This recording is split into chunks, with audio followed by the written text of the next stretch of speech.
Le but de cette vidéo est d'expliquer comment expérimentalement il est possible de déterminer les paramètres d'un modèle équivalent de Thevenin. Donc la réalisation expérimentale est la suivante. On va partir d'un bloc. Alors celui-là est assez mal dessiné, donc permettez-moi de le supprimer. Voilà. Donc expérimentalement, je dessine une boîte. C'est exactement comme ça que l'expérience est réalisée. Et en fait, à l'intérieur de cette boîte, il y a des résistances qui sont connectées entre elles, de façon à décrire un circuit assez complexe. À l'extrémité de la boîte, vous avez deux bornes A et B, depuis lesquelles on peut brancher des dipôles. Donc c'est à partir de ces bornes A et B ici que l'on va établir le modèle équivalent de Thevenin. Donc pour réaliser ce modèle, eh bien, on a besoin de faire des mesures. Alors, une des premières mesures à faire, c'est celle du courant qui va sortir de la boîte. On va voir comment. Et pour cela, on va connecter une résistance ajustable que je nomme rhéostat et que je câble en montage rhéostatique comme ça. Voilà. Donc il s'agit d'une résistance variable. La position du curseur peut être tout en haut ou tout en bas. Quand elle est tout en haut, la résistance est nulle. Quand elle est tout en bas, la résistance est maximum. Et elle vaut, dans le cas de mon expérience, 10 kΩ. Enfin, j'ajoute un voltmètre qui va me permettre de relever la tension entre les bornes A et B, que j'appelle U. Je pourrais la nommer un UAB par exemple.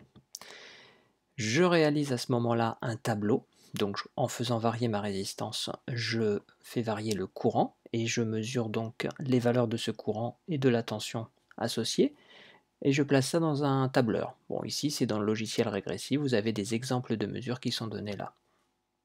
Ensuite, je vais tracer dans un logiciel la courbe associée aux variations des couples de valeurs U et I.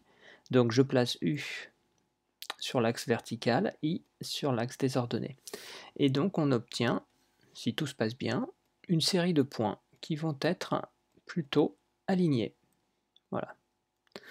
Donc le logiciel, en l'occurrence le tableur ou régressif, va procéder à une modélisation.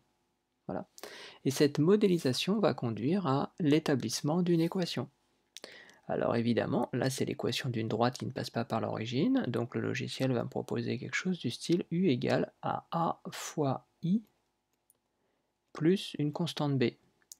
En mathématiques, vous la connaissez sous la forme Y égale AX plus B.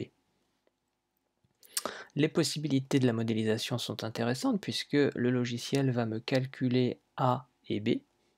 Alors en mathématiques, A porte le nom de coefficient directeur, B c'est l'ordonnée à l'origine au passage, et on voit que A va être négatif parce que la pente est décroissante, donc A sera négative, et puis B par contre est homogène, sera positive, et est homogène à une tension, puisque quand I égale 0, eh bien B est égal à U.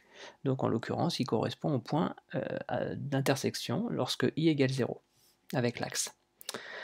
Donc les valeurs de A et B seront données grâce aux outils de modélisation du logiciel. Et comment faire le lien entre ces valeurs A et B et les valeurs du modèle équivalent? Je vous rappelle qu'en fait, ce que l'on souhaite établir, c'est que tout ce bloc qui est là va être équivalent à un bloc du style Thevenin, c'est-à-dire une résistance RTH en série avec une source de tension que j'appelle aussi ETH, FEM de Thevenin. Voilà. Et donc, d'un point de vue électrique, ce montage est rigoureusement équivalent à tout ce qu'il y a dans la boîte rouge. Donc c'est très intéressant. Ici, je retrouve mes bornes A et B, donc ce qui veut dire qu'ici, je retrouve la tension U. Cette tension U s'exprime selon la loi des mailles. Vous avez ici une tension qui s'appelle RTH I, pardon pour l'écriture, c'est RTH I donné par la loi d'Ohm, et donc U va être égal à ETH moins RTH I. Et si je fais le lien entre cette équation et celle-là, celle de la courbe mathématique, je vois que j'ai la même forme, et je m'aperçois à ce moment-là par identification que la valeur ETH va correspondre à B, et que la valeur de RTH va correspondre à A. Voilà. Alors, ici on a bien un signe moins, et je vous rappelle que le logiciel nous donnera un A négatif, compte tenu du fait que la pente est décroissante.